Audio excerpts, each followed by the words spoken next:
Hey guys, welcome back to a new session on Spring. So in our last session, we have shown how we have performed constructor injection in Spring. So as we already said before that the injection can be of three types, either through a constructor or through a setter, or it's a field level injection.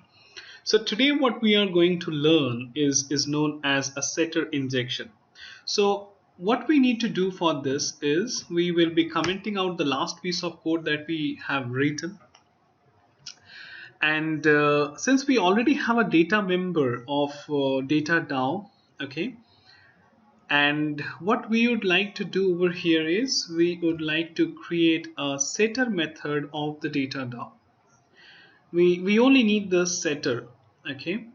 So we click over here, we get the setter method created. So let's put it here.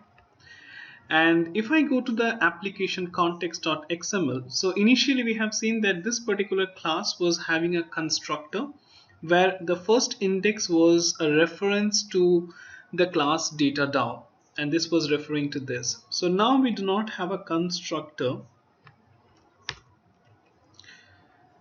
We have a property.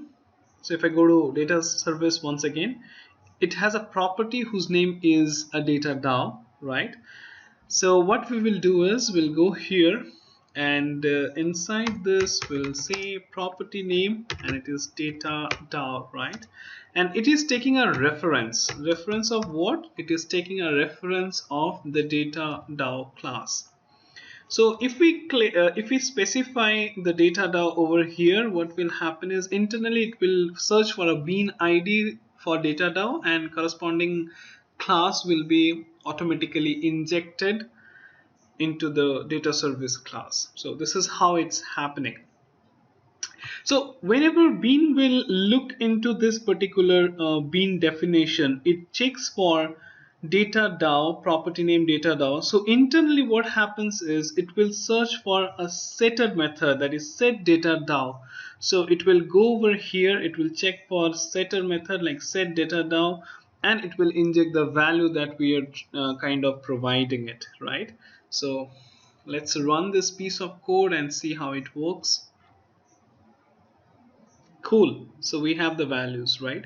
So this is the way by which we can implement setter injection. Stay tuned to our next videos. Happy learning. Thank you so much for watching. Have a nice evening. Bye bye.